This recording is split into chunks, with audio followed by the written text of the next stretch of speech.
Copyright disclaimer. Under Title 17 U.S.C. Section 107, allowance is made for fair use for purposes such as criticism, comment, news reporting, teaching, scholarship, and research.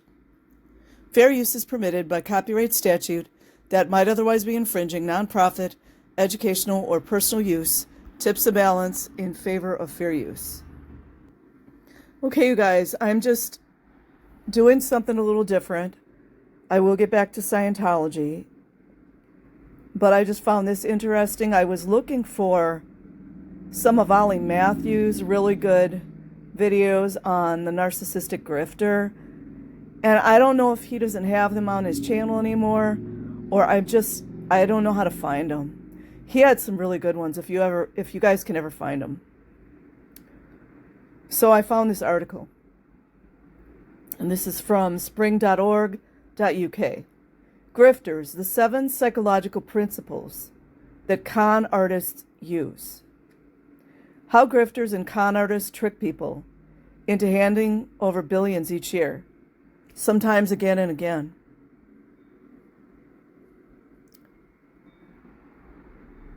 Good grifters or con artists are excellent intuitive psychologists. Just like magicians, these swindlers and dishonest gamblers understand enough about how the mind works to exploit its vulnerabilities. By the way, narcissism is 100% involved.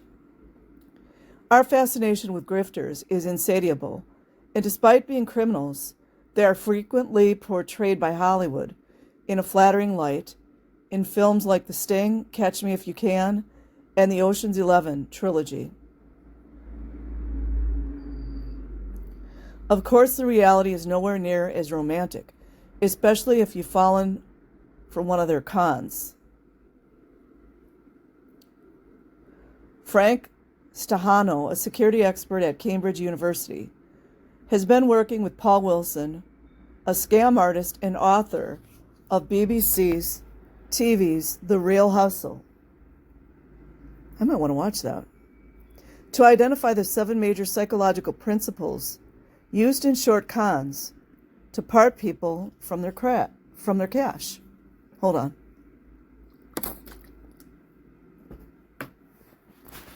1. Grifters use distraction. Narcissists do too. Attention is like spotlight, which means when it's pointing in one direction, it pretty much ignores everything else. Except people don't realize how little information coming in from the outside world we actually process. Naturally, you don't notice what you don't notice. Plus, the mind is designed to fill in the gaps for us. But con artists do know, and almost every con uses some kind of distraction. The classic example is 3-card Monte, sometimes called Find the Lady, a rigged card game in which the aim is to find 1 card out of 3 after the grifter shuffles them around. At the heart of this hustle is the orchestration of a crowd of onlookers, who the mark, that's you and me, thinks are all fellow punters, but who are actually in on the game. Marks are distracted by the situation in the street, the banter, laughter, and excitement, and don't realize the whole thing is a setup. No matter what the mark thinks, they know there is no way to win. The grifter is always 1 step ahead. Stahano and Wilson call 3-card Monte polite mugging. It reminds me of what I had talked about a while ago with you guys. Is like back in the day before all these cameras, and they probably still do it, but if thieves want to get a lot of items out of a store, they'll have like 1 person distracting and then 2 people like just lifting as much as they can while the other person continues to distract either the store owner or the clerk. And then they just walk out with all the stuff. And it could be like 2 people distracting. It's usually 1. My mama didn't raise no fool. 2, social compliance, like the last 5 years. The classic study showing how compliant we are, especially when told to do things by an authority figure, is known as the Milgram experiment. Grifters know all about this and happily exploit our automatic deference to authority figures. People will hand over credit cards to people they think are waiters, car keys to people they think are car park attendants, and give access to their house to people they think are from the water board. The best known online example is a phishing attack, where people give fraudsters their bank details in response to an email that purports to be from their bank.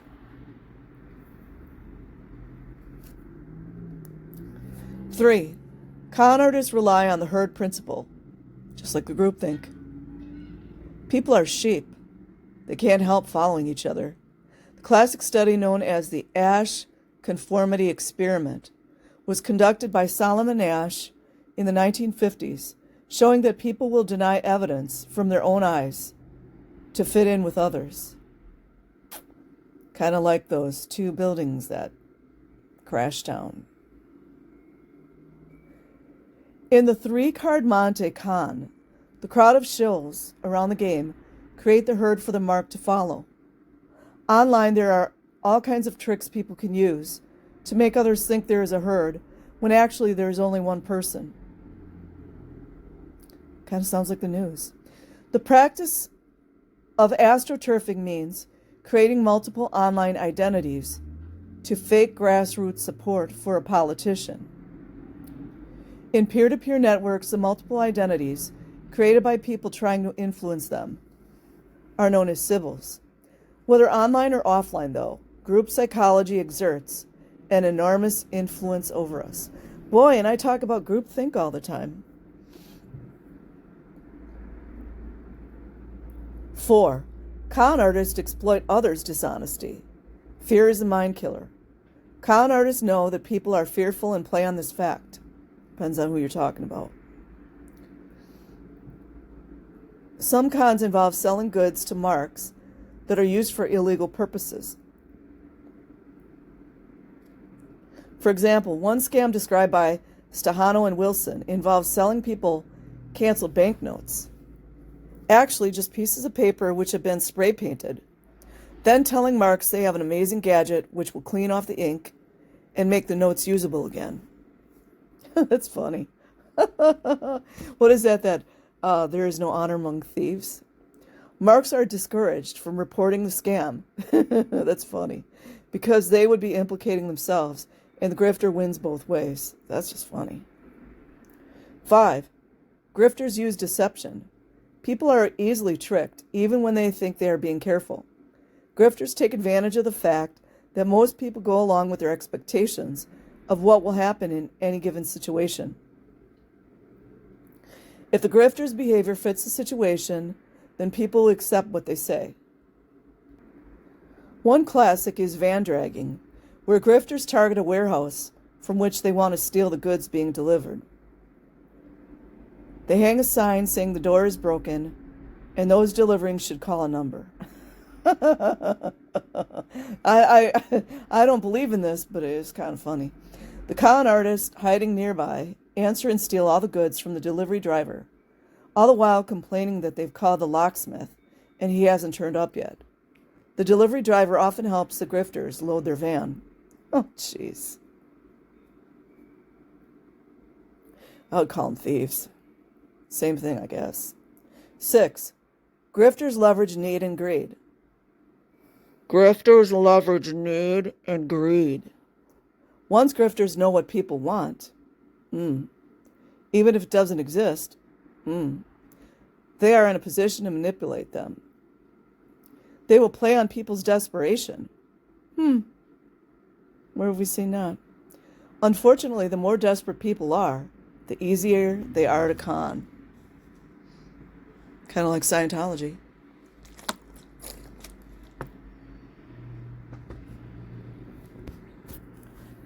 Classic short con that works people's greed. is the ring reward ripoff. A female grifter enters a bar and shows off a new ring to the barman, the mark, claiming it costs thousands. Actually, it's a cheap fake. The female grifter leaves to be replaced by a male accomplice. The female grifter then rings the barman to say she lost her ring. The male grifter then claims to have found it, but asks if there's a reward.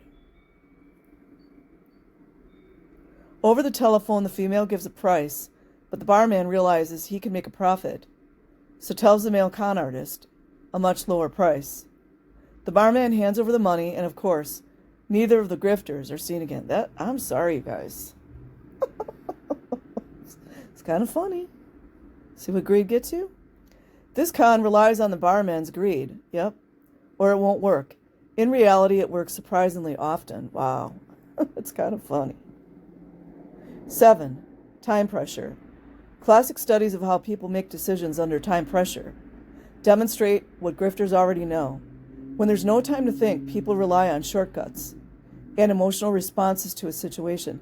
How many times have we seen the sale's almost finished, or there's only 10 items left? Psst. So grifters make sure the mark is under the time pressure so they will respond in a predictable fashion, i.e. by being greedy, or giving in to the herd principle, or by bending to the will of an authority figure. Who are the grifters' marks? And if you think no one falls for these tricks, then think again. A recently published UK report found that each year, 3.2 million, why not 3.3, people in the UK fall for mass-marketed scams. You guys know 32 is significant as well, right? That's 5% of the population each year. Collectively, they lost £3.5 billion. 3.5 billion. The OFT report investigated those who had been conned and reached some insightful conclusions. Counterintuitively, victims of cons tended to put more effort into analyzing scams than non-victims. Victims admitted they saw the scam as a long odds gamble, but were prepared to take the risk. Victims often failed to discuss the scam with anyone else. So they're embarrassed, as if they knew others would confirm their worst fears. By the way, the con artist they're depending on that, by the way, for other people to not talk about it. And they will do anything they can to distract people to not talk about it. Watch. Between 10% and 20% of people were repeat victims, getting caught up in scams again and again, despite being burned before. I think those are the more vulnerable, to be honest. Like, you think of elderly people, like contractors that are unsavory. Victims are not generally poor decision makers, but are often professionals or successful business people. Well, yeah, they go for where the money is. The best advice is that given at the end of the TV program, The Real Hustle, if it seems too good to be true, then it probably is. Read on. Like con artists, magicians know how to exploit our mental vulnerabilities. Discover 3 critical techniques in the psychology of magic. I got mixed thoughts about that with magic, but I think they're talking about more like street magicians, street magic, like street magic performers. Okay, and I will leave a link in the description box. Like and subscribe if you choose. Otherwise, have an amazing day or night wherever you are. Peace.